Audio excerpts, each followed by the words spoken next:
할렐루야! 주님의 이름으로 축복합니다. 오늘 본문의 말씀을 통해서 에벤에셀의 감사라는 말씀의 제목으로 함께 은혜를 나누고자 합니다. 자, 옆에 분과 함께 인사하겠는데요. 하나님이 여기까지 우리를 도우셨습니다. 함께 인사 나누겠습니다. 하나님께서 여기까지 우리를 도우셨습니다. 자, 다시 한번 인사하겠는데요. 하반기에 더 큰 은혜 주실 줄로 믿습니다. 하고 인사 나누겠습니다. 더 큰 은혜를 주실 줄 믿습니다. 제가 인사하는 거 보니까 뒤에가 더 큰 것 같아요. 소리가 더 큰 은혜 주실 줄로 믿습니다 하니까 여러분 그렇게 될 줄로 믿습니다. 지난 상반기도 하나님의 도우심 가운데 우리가 승리했습니다. 하반기도 하나님의 넉넉한 은혜가 여러분의 삶의 중심에 함께하기를 축복합니다. 오늘 7월 첫 번째 주일, 상반기와 하반기를 건너게 되는 이 건널목에 있는 첫 번째 주일을 우리는 맥추감사 주일로 지킵니다. 맥추감사 주일은 문자 그대로 보리수확을 감사하는 절기죠. 보리수확을 감사하는 절기. 상반기에 우리는 그동안 베풀어 주신 은혜에 감사하고 하반기의 모든 삶을 하나님께 탁탁 털어서 맡겨드리는 그러한 영적인 전환점이 되는 절기가 오늘 우리가 드려지는 맥추감사절입니다.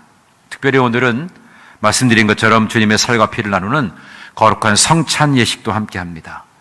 주님의 사랑과 그 십자가 은혜를 가슴에 새기면서 지난 시간을 돌아보고 또 다가올 시간들을 영적 준비로 채워지게 하는 그런 성찬 예식을 함께하게 될 겁니다. 오늘 맥추감사절과 이 성찬 예식을 통해서 여러분에게 큰 은혜가 임하게 되기를 주님의 이름으로 축복합니다. 자, 오늘 본문의 말씀은 사무엘상 7장의 말씀입니다. 이 본문의 말씀은 이스라엘 역사에서 가장 어두웠던 시기, 영적 겨울을 지나서 이제 영적인 봄을 맞이하는 아주 극적인 순간을 담고 있는 내용입니다. 당시 이스라엘은 블레셋이라고 하는 아주 강력한 이 강대국에 늘 짓밟혀 있었습니다. 또 하나님의 임재를 상징했던 법궤를 빼앗기기도 했습니다. 백성들의 삶은 늘 낙심과 절망 속에 하루하루를 근근히 버티고 살아가고 있었습니다. 그때 영적인 지도자였던 이 사무엘이 백성들을 향해서 외치게 됩니다. 그것이 7장 3절의 말씀인데요. 너희가 전심으로 여호와께 돌아오려거든 이방 신들을 제거하고 너희 마음을 여호와께 향하여 그분만을 섬겨라. 그렇게 말씀하고 있습니다.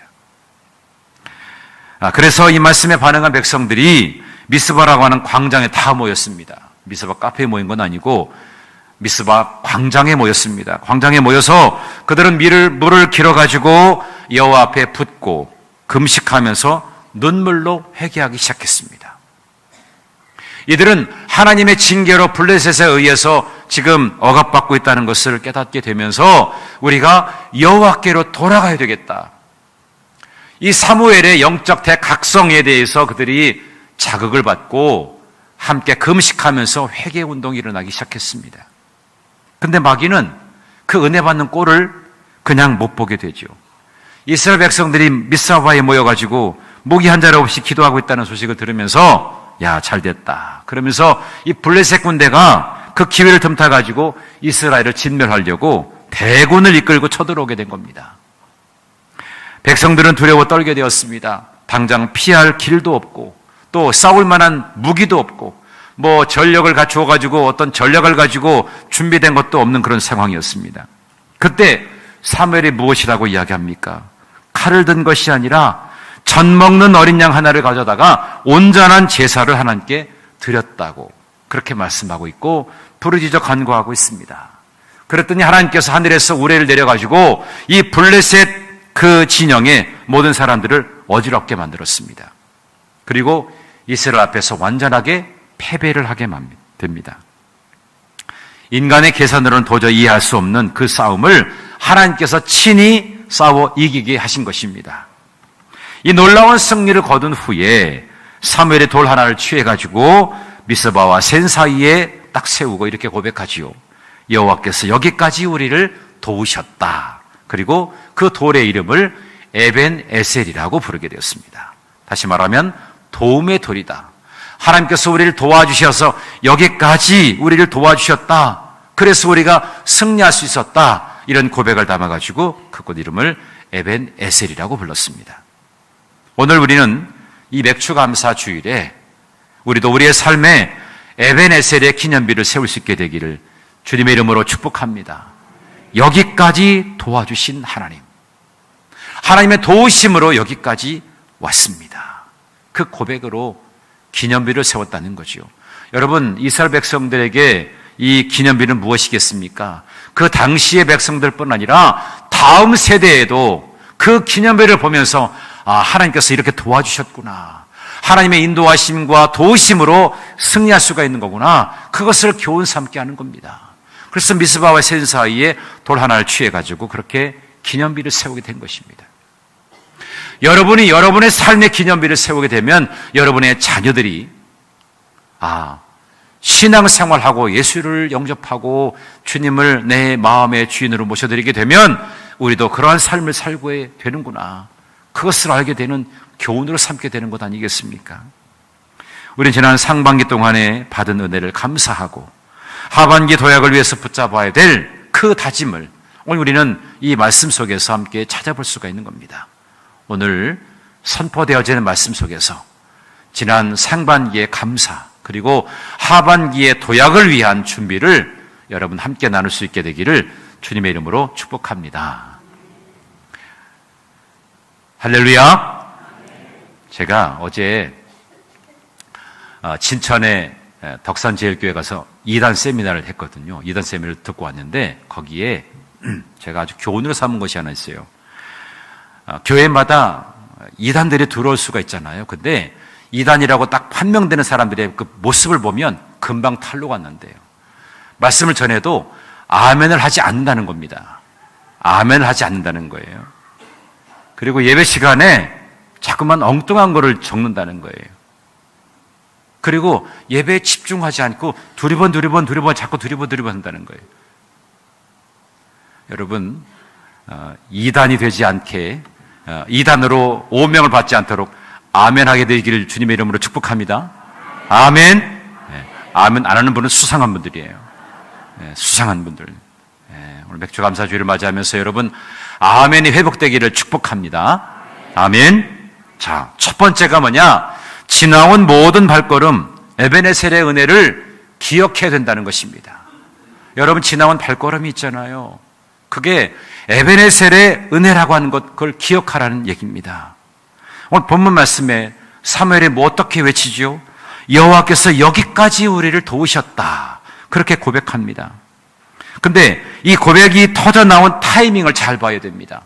어떤 상황에서 이 사무엘이 이러한 고백을 하게 되었는가? 모든 전쟁이 다 끝난 것이 아닙니다. 나라가 완벽하게 부강해진 것도 아닙니다. 이제 아무 근심이 없는 태평성대가 찾아온 것도 아닙니다. 이제 겨우 블레셋의 1차적인 그 침략을 한 번 막아낸 것뿐입니다. 여전히 국경 너머에 블레셋이라고 하는 위협이 도사리고 있어요. 또 삶의 터전은 황폐져 있습니다. 아직 갈 길이 멀은 거예요. 아직 해결되지 않은 숙제가 산더미처럼 쌓여 있는 것입니다. 그럼에도 불구하고 사무엘은 미래의 불안을 먼저 보지 않습니다. 그리고 지금 이 순간 여기까지, 지금 이 순간 여기까지 살려주시고 지켜주신 그 하나님의 손길을 먼저 바라보았습니다. 여러분, 전 여기서 아주 놀라운 비밀을 발견하게 됩니다. 사무엘이 이러한 고백을 하였던 것은 완성형의 감사가 아니라 과정 속의 감사였던 거예요. 완성형의 감사가 아니라 과정 속의 감사를 하는 거예요. 완벽하게 이루어져서 완전한 평화를 얻은 상황에서 지금 고백하고 있는 것이 아닙니다. 과정 속에 있었던 감사예요. 우리 삶도 마찬가지지 않습니까? 우린 뭔가가 완벽하게 완성돼서 감사하는 건 아니에요. 여전히 우리에게는 또 다른 큰 위기도 있고 어려움도 있을 것입니다. 그렇지만 지금 이 순간 여기까지 돌아볼 때 모든 것이 감사였다는 것을 우리는 고백하지 않습니까? 그래서 우리의 감사는 과정 속에 감사해야 되는 것입니다. 지난 상반기 1월부터 6월까지 180일이 넘는 그 시간 동안에 우리의 삶이 늘 푸른 초장 같지는 않았을 것입니다.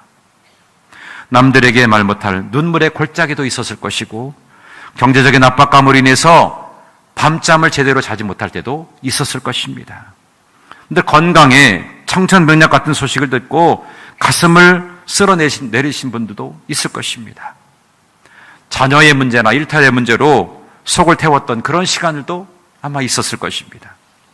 그 거친 광야를 지내오시면서 오늘 우리는 이 자리에 앉아 있는데 지금 우리가 지금 호흡하고 있고 여전히 우리가 하나님을 아버지라고 부르며 예배할 수 있다고 하는 그 상태 자체가 기적이고 하나님의 도우심인 것입니다.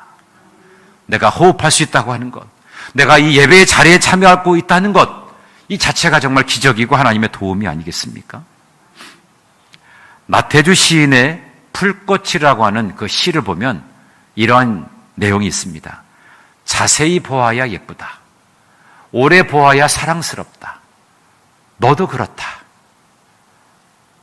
옆에 분 보시면서 그렇게 얘기해 볼까요? 자세히 보아야 예쁘다. 오래 보아야 사랑스럽다. 당신이 그렇습니다. 네. 오래 보니까 아닌 것 같아요? 네. 자세히 보면 예쁜 구석이 있어요. 오랫동안 보면요, 사랑스럽습니다. 그게 옆에 계신 분이에요. 근데 제가 이거를 조금 좀 수정을 했습니다.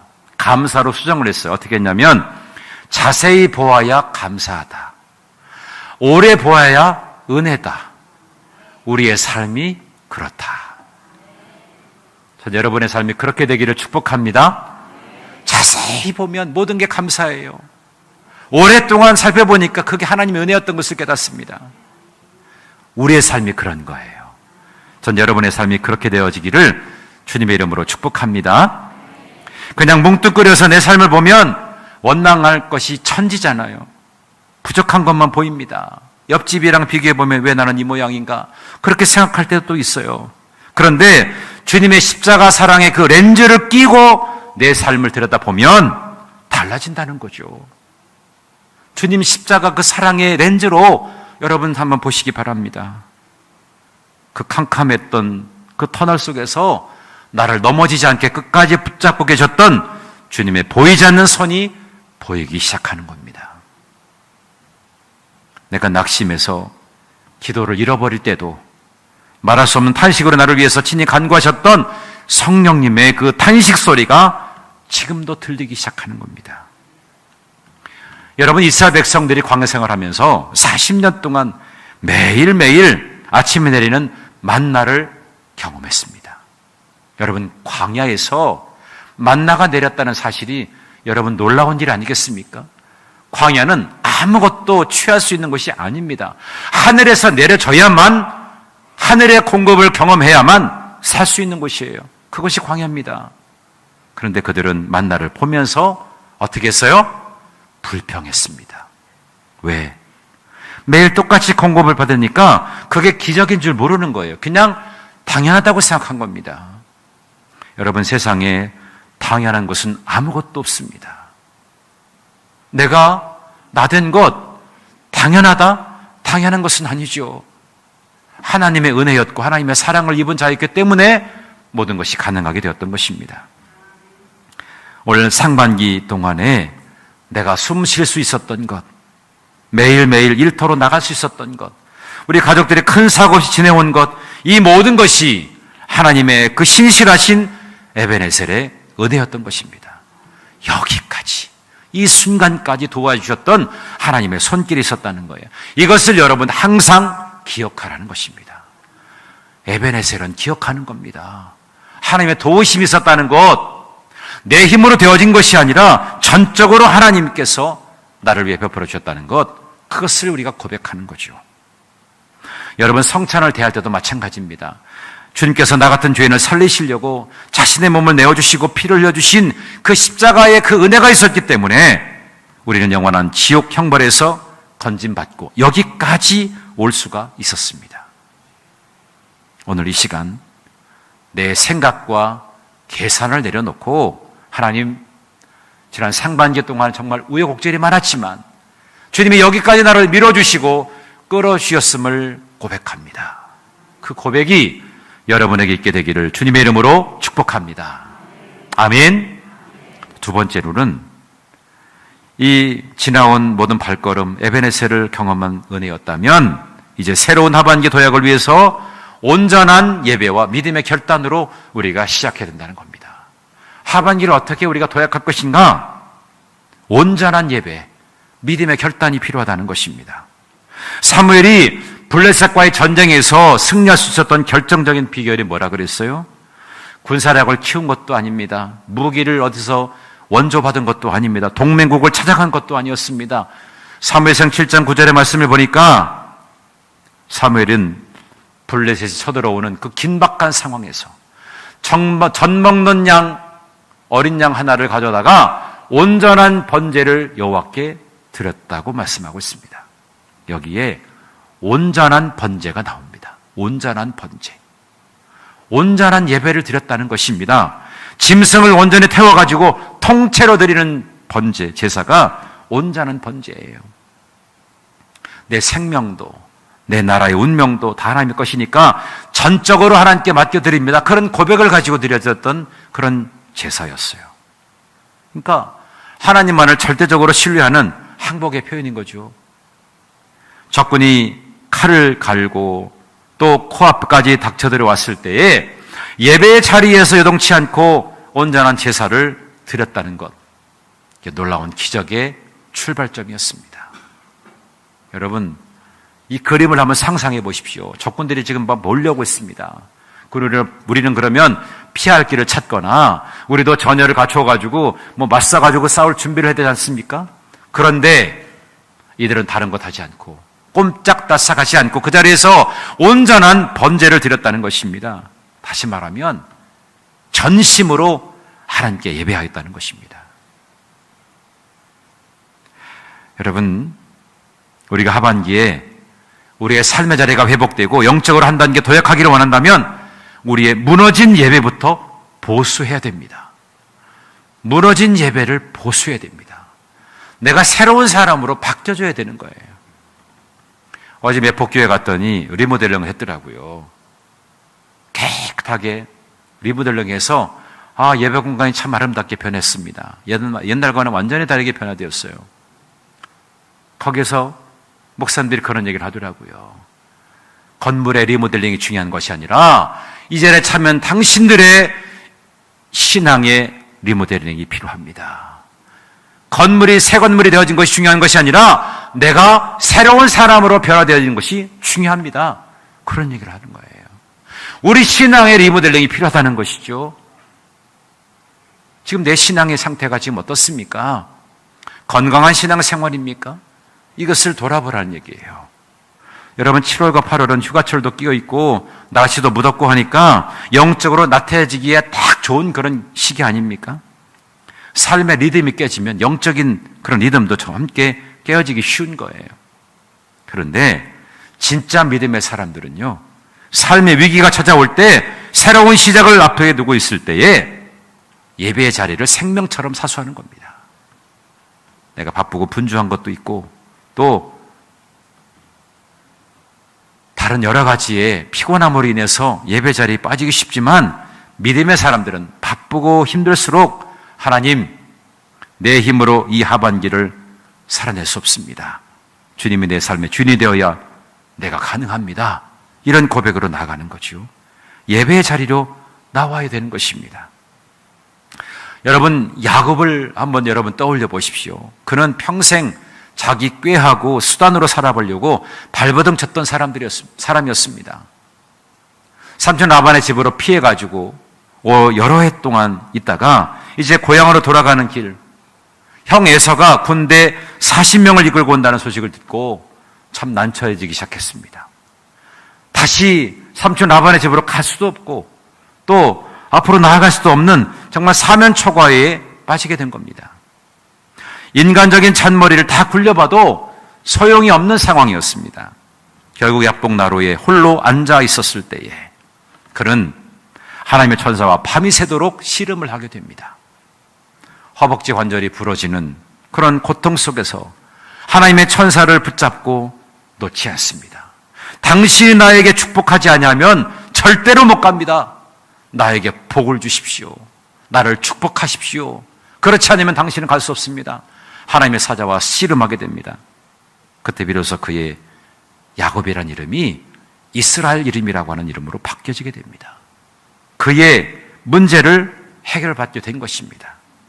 자기의 힘을 빼고 전적으로 하나님께 굴복하는 그 야복나루에 예배가 있었을 때에 야곱의 인생 하반기는 도약하는 인생이 될 수가 있었습니다. 예배가 회복되니까, 온전한 예배를 드리게 되니까 그는 결국에 도약하는 인생이 되고 말았어요. 오늘 우리가 참여하게 될 이 성찬, 이 예식은 바로 온전한 예배의 정점입니다. 예수님께서 친히 온전한 번제물이 되셔서 십자가에서 당신의 몸을 찢어주시고 우리에게 생명을 주셨습니다. 그 주님의 살을 먹고 피를 마신다는 것, 그것은 이제 내 안에 내가 사는 것이 아니라 내 안에 주님께서 사시는 것이라고 하는 연합의 고백인 것입니다. 하반기를 시작하는 여러분, 결단하게 되시길 바랍니다. 하나님, 내 인간적인 계산과 염려를 가지고 하반기를 시작하지는 않겠습니다. 주님이 나의 온전한 예배를 받아주시고 내 삶의 운전대를 잡아 주옵소서. 내 삶의 운전대를 잡아 주옵소서. 여러분, 택시를 타고 가면 여러분이 할 건 아무것도 없어요. 딱 두 가지만 하면 됩니다. 목적지가 어디냐고 물어보기만 하면 되고 이것만 내면 돼요. 여러분이 어디로 가야 되나 이것저것 고민할 필요 없습니다. 택시기사가 운전대를 잡고 하기 때문에 그렇습니다. 여러분이 여러분의 삶의 방향을 주님께 맡겨드리고 주님이 여러분의 손에 운전대를 붙잡고 계시면 그러니까 주님이 인도하시는 대로 나가기만 하면 되는 거예요. 그분께 맡겨드리는 것이 우리에게 필요한 것입니다. 이번 하반기 그런 마음을 가지고 주님과 언제나 동행하게 되시는 여러분 모두가 되기를 주님의 이름으로 축복합니다. 아멘. 마지막 세 번째입니다. 여호와 일의 하나님을 기대하며 믿음으로 전진해야 된다는 겁니다. 여러분, 우리 하반기를 예비하시고 우리 인생길을 채우실 여호와 일의 그 하나님을 기대하면서 낙심하지 말고 믿음으로 전진하라는 것입니다. 오늘 본문에서 사무엘이 돌을 세우고 고백한 여기까지 도우셨다. 이 말 속에는 위대한 신앙의 신비가 담겨 있습니다. 하나님의 도움은 여기까지로만 끝나지 않는다는 사실이에요. 여기까지만이 아니라는 거죠. 과거에 도우셨던 하나님, 그 하나님은 지금 이 순간에도 여전히 우리의 에베네셀이 되시는 하나님이십니다. 동시에 다가올 하반기의 미래를 미리 가셔서 준비하시는 여호와 이레의 하나님이신 것입니다. 여호와 이레 하나님. 여호와 이레가 무슨 뜻이죠? 여기까지 인도하신 하나님께서 이제 나를 위해서 모든 것을 준비하고 계셨다. 나를 위해 준비하신 하나님, 그게 여호와 이레의 하나님입니다. 과거의 은혜를 확실하게 믿는 사람이 미래의 은혜를 기대하면서 나아갈 수가 있게 되는 것입니다. 창세기 22장에 보면 아브라함이 100세에 낳은 아들 이삭을 바치는 그런 장면을 우리가 보게 되죠. 모리아산에 올라가서 번제를 드리게 되는 장면이 나옵니다. 인간의 상식으로는 도저히 이해할 수 없는 하나님의 청천벽력과도 같은 그런 명령이었죠. 내 아들을 번제로 드려라. 이 말씀을 들었을 때에 아브라함이 어떠했겠습니까? 정말 힘겨웠겠죠. 그런데 아브라함은 말씀에 순종하고 이른 아침부터 자기 아들과 이제 그 모리아산에 오르게 됩니다. 이제 이삭을 칼로 내치려고 하는 순간에 하나님께서 아브라함에게 급하게 부르셨습니다. 아브라함아, 아브라함아, 그 아이에게 내 손을 대지 말아라. 내가 내 독자까지 내게 아끼지 아니했으니까 이제야 내가 하나님을 경외하는 줄을 이제 내가 알겠다. 그렇게 하나님께서 말씀하셨어요. 아브라함이 그리고 눈을 들어보니까 한 순양이 뒤에 있는데 뿔이 숯불에 걸려 있었어요. 하나님께서 이삭을 대신해서 드릴 번제물을 아주 완벽하게 이미 준비해 놓고 계셨습니다. 하나님은 어떤 분이십니까? 완벽하게 이미 준비하시는 분이시다. 그래서 아브라함이 그 땅 이름을 무엇이라고 했어요? 여호와 이레다. 여호와의 산에서 준비되리라, 그런 말씀이죠. 하나님은 준비하시는 하나님이십니다. 아브라함이 모리아산을 걸어갔을 때 그 걸음걸음 옮길 때마다 마음이 얼마나 무거웠겠습니까? 발걸음마다 눈물이 뚝뚝 떨어졌을지도 모릅니다. 하나님 왜 나에게 이런 시련을 주십니까? 원망할 수도 있었겠지요. 그런데 아브라함이 눈물로 순종하면서 그 정상에 오르게 되었을 때에 거기에는 이미 하나님의 완벽한 준비하심이 있었습니다. 하나님의 완벽한 준비하심이 있었다는 거죠. 우리의 하반기도 마찬가지입니다. 7월부터 12월까지 우리가 걸어갈 길은 눈에 보이지 않는 안개 전국 같을 것입니다. 경험하지 않은 시간이기 때문에 안개와도 같죠. 어떻게 벌어질지 모릅니다. 경기는 여전히 어렵다고 하고 세상의 뉴스는 온갖 불안한 소식뿐입니다. 내 힘으로 앞길을 개척하려고 하면 숨이 턱턱 막히기도 합니다. 그런데 여러분 기억하시기 바랍니다. 신실하신 나의 아버지 하나님께서 우리의 7월과 8월 그리고 올 한 해 말까지 모든 걸음걸음 이미 믿음의 산 정상에서 준비해 두고 기다리고 계시다는 것입니다. 우리는 그 하나님을 신뢰함으로 오늘 하루라고 하는 믿음의 씨앗을 심으며 묵묵히 전진하며 나아가는 게 되는 것입니다. 시편 126편 5절과 6절의 말씀에 보면 그 약속의 말씀이 이렇게 되어 있어요. 눈물을 흘리며 씨를 뿌리는 자는 기쁨으로 거두리로다. 울며 씨를 뿌리러 나가는 자는 반드시 기쁨으로 그 곡식단을 가지고 돌아오리라. 그렇게 말씀하고 있습니다. 눈물을 흘리며 씨를 뿌립니다. 울며 씨를 뿌려 나갑니다. 그런데 나중에는 기쁨으로 곡식단을 가지고 돌아온다고 했어요. 오늘 오후 설교의 본문이기도 합니다. 상반기에 눈물 흘리며 뿌렸던 기도의 씨앗이 무엇이었습니까?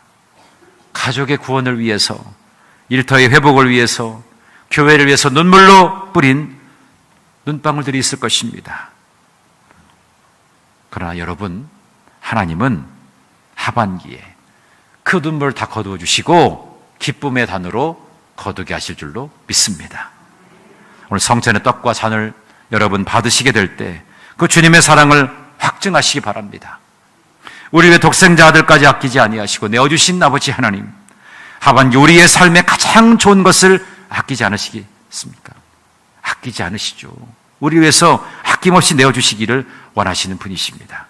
그 좋으신 하나님, 하반기를 풍성한 감사로 채우실 하나님을 기대하면서 담대히 나아가시는 그 영적 도약을 이루시는 여러분 모두가 되시기를 주님의 이름으로 축복합니다. 오늘 맥주감사 주일에 주님은 우리에게 묻고 계십니다. 너는 지난 6개월 동안 너를 지킨 것이 내 힘이었느냐, 아니면 나의 은혜라고 생각하느냐? 주님은 우리에게 질문하고 계십니다. 여러분의 대답은 주님께서 나의 모든 발걸음을 인도해 주셨습니다. 여호와 하나님 한 분뿐입니다. 이런 고백이 있게 되기를 간절히 바랍니다.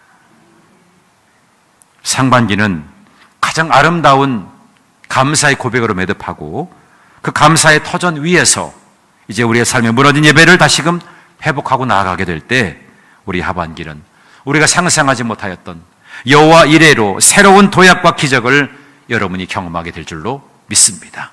그 소망을 가지고 믿음의 바다를 향해서 은혜의 엔진을 달고 당당하게 돛을 올리는 여러분 모두가 되어지시기를 주님의 이름으로 축원합니다. 기도하겠습니다. 존귀하신 아버지 하나님, 독생자 예수 그리스도를 아낌없이 내어주신 그 크신 사랑으로 허물과 죄로 죽었던 저희를 살려주시고 지난 상반기에 우리 삶의 자리에서도 눈동자처럼 지켜주셨음을 감사합니다. 돌이켜보면 모든 순간이 거친 광야 같았지만 주님의 보이지 않는 그 손이 여기까지 저희를 안고 업고 인도하여 주셨음을 이 맥주감사 주일을 지내면서 고백합니다. 이제 전심으로 우리의 삶의 예배가 회복되기를 원합니다. 다가올 하반기 우리의 삶의 모든 여정 위에 여호와 이레의 은혜를 더하여 주시옵소서. 불안과 염려의 안개를 걷어내 주시고 눈물로 심은 기도의 제목마다 하반기에 기쁨의 단으로 풍성하게 채워지는 놀라운 도약의 역사가 있게 하여 주옵소서. 이제 이 시간 거룩한 성찬의 떡과 잔을 대할 때 주님의 그 십자가 보혈로 우리의 심령을 정결하게 하여 주시고 주님의 온전한 사랑이 우리 안에 묻어짐으로 주님과 온전한 연합을 이루고 세상 속에서 넉넉히 승리할 수 있는 하늘의 신령한 능력을 공급받는 우리 에덴의 모든 가족들 될 수 있도록 도와주시옵소서. 축복하며 감사드리오며 사랑이 많으신 우리 구주 예수 그리스도의 이름으로 기도하여 싸움나이다. 아멘.